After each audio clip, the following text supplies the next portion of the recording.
Dubai. Tall buildings, 7-star hotels, expensive cars, glamour and a lot of money. As soon as you hear the name of Dubai, all this comes to mind. Dubai is also called Vegas on steroids. Dubai is the world's most hot favorite tourist destination where about 50 to 70 lakh tourists come to visit every year. And not only this, but Dubai has also prepared a very big master plan for the next 20 years. Which has been named Vision 2040.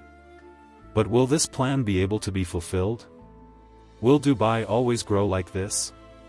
Is there any truth behind all this glitter that is being hidden from everyone? Is Dubai really so rich? And will it always be like this?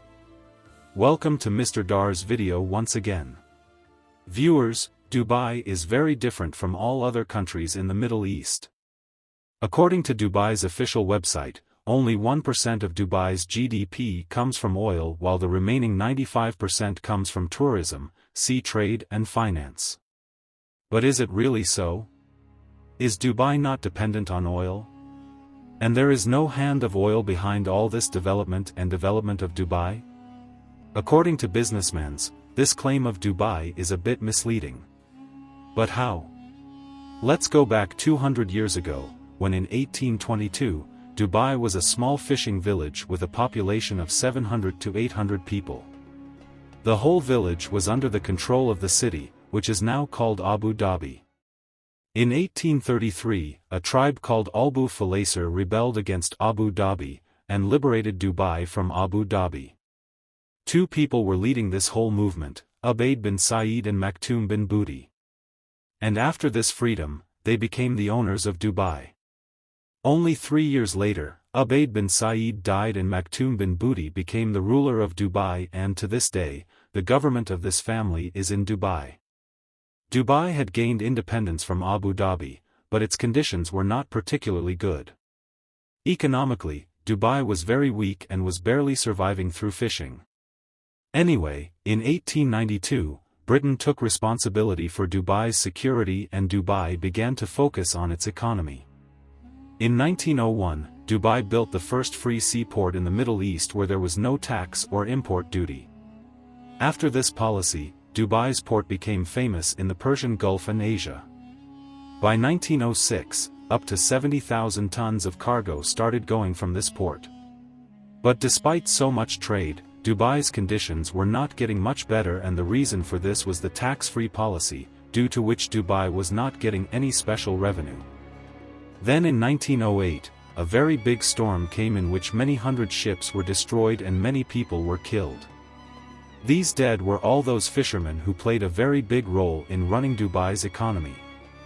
After this storm, the situation in Dubai began to deteriorate further. Then in 1929, a terrible economic crisis came in the whole world, which is called the Great Depression. This crisis shocked Dubai. The situation got so bad that people started going to neighboring countries. Meanwhile, in 1938, American oil companies discovered very large oil reserves in Saudi Arabia. For the next 20 years, the whole Western world was busy exploiting Saudi Arabia's oil reserves and building pipelines there. And all this time, Dubai was completely ignored. But then in the decade of 1950, the attention of the world moved away from Saudi Arabia and turned to the rest of the Persian Gulf. In 1958, very large oil reserves were discovered in Abu Dhabi, and from here, the fate of this whole region began to change. In 1966, oil was also discovered in Dubai. These reserves were not so much that the fate of Dubai would change, but Dubai's economy started to improve a little bit after this discovery. On the other hand, Abu Dhabi was exporting many tons of oil barrels. Billions of dollars had begun to come. Dubai had now understood that it could not fight such a country that had 9% oil production. And at the same time, it was also quite clear that Dubai could not survive on its own for a long time. Fortunately, on the other hand, Abu Dhabi's owner Sheikh Zayed bin Sultan Al Nahyan also thought that if this whole region needs progress, then there is only one way: that all Emirates should live together, and defend each other from external and internal threats. That's why in 1971, UAE came into existence, in which Abu Dhabi, Dubai, Sharjah, Amman, Al Quwain and Fujairah were included. Abu Dhabi became the capital of this new country and Sheikh Zayed bin Sultan Al Nahyan became the first president of UAE. And this was Dubai's turning point. Abu Dhabi was behind all this great infrastructure, airports, Emirates Airlines, big buildings. After 1990, Dubai became famous because of this infrastructure. People from all over the world started coming to Dubai. Multinationals started opening their offices in Dubai and Dubai's port became a bridge for connecting Asia, Europe and the Persian Gulf. That's why Dubai claims that its dependence on oil is less than 1%. But whenever Dubai is in trouble, guess who comes to save it? Yes, Abu Dhabi. The biggest example of this is the financial crisis of 2008. When the economy of the whole world was shaken. The state of Dubai was that people left their cars at the airport and ran away. Dubai was in great debt and then Abu Dhabi intervened and gave a loan of $10 billion and bailed out Dubai. In return, Dubai changed the name of this famous tall building from Burj Dubai to Burj Khalifa in the name of Abu Dhabi's ruler. But despite this, Dubai's debt problem was not solved. Since 2008, Dubai's debt has been increasing continuously. According to IMF, Dubai's total debt is about $80 billion. Of these $80 billion, $20 billion is Abu Dhabi's loan, which Dubai did not return till date. If Abu Dhabi was not there in 2008, Dubai would have defaulted for sure. So this is point one, that Dubai's claim its economy does not run on oil is completely wrong, because Dubai's more than half of the economy is dependent on Abu Dhabi and Abu Dhabi's 85% revenue comes from oil. The second point is Dubai's real estate market, from where Dubai generates a lot of its revenue. Since 2014, property prices have been falling continuously. By 2021, these prices had fallen so much that if you had bought any of your property in 2010 and sold it in 2021, you would have lost at least 60%. Real estate is appreciated all over the world, which means that the value keeps increasing, but in Dubai, it has been completely reversed in the last 8 years. Now, on the one hand, you will see construction happening everywhere in Dubai, and the reason for this is oversupply. Actually, Dubai's motto is build and they will come, meaning make the building and apartments. People from outside will come and inhabit them. But unfortunately, in the last few years, the supply of property has been much higher than the demand, and due to this oversupply, property prices are falling continuously. Another big example of this is Maidan 1, which was the biggest project in the world. Work started on this project in 2015, but today, after 8 years, wasting billions of dollars, this project has been terminated. The group that made this project has gone bankrupt and there are empty buildings everywhere on which billions of dirhams have been spent. Anyway, another interesting thing happened here, that after the Russia-Ukraine war in 2022, Dubai's real estate market got a much-needed boost. Basically, many Russian and Ukrainian billionaires whose properties have been frozen in Europe are now investing in Dubai, and as a result, Dubai's property market has gone up a lot in the last few months. But this trend is obviously temporary, because after the war, all these investors will withdraw their money from Dubai. Another important point here is that FATF has also included Dubai in the grey list for not taking required actions against money laundering, and in the coming days, Dubai's real estate market can be greatly affected. The third very important factor is the Dubai Expo.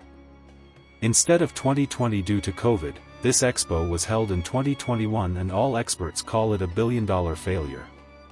For the past 9 years, Dubai has been preparing for this expo. Dubai's expectations were that it would collect a lot of investments from the whole world from this expo and stabilize its market, but unfortunately nothing happened. Dubai Expo proved nothing other than a tourism stunt. According to internal audit documents, the income of this expo was 57% less than the targeted income. There are many reasons why this expo failed, and maybe we should make a separate video on it. But for now, let's go to the fourth factor, and that is Dubai's foreign policy. For the past 3 or 4 years, the UAE has been very actively aligning its foreign policy with Saudi Arabia's foreign policy, especially on Qatar and Iran. And its biggest loss has been that the UAE has been targeted by Iran and other anti-Saudi countries and groups. Its biggest example is the missile attacks on Abu Dhabi oil field in January 2022, whose responsibility the Yemeni Houthis had accepted. Iran has also already threatened the UAE with increase its friendship with Israel. Now what makes Dubai and Abu Dhabi different from other cities in the world, is the excellent law and order and security situation. That's why big companies open their head offices in Dubai.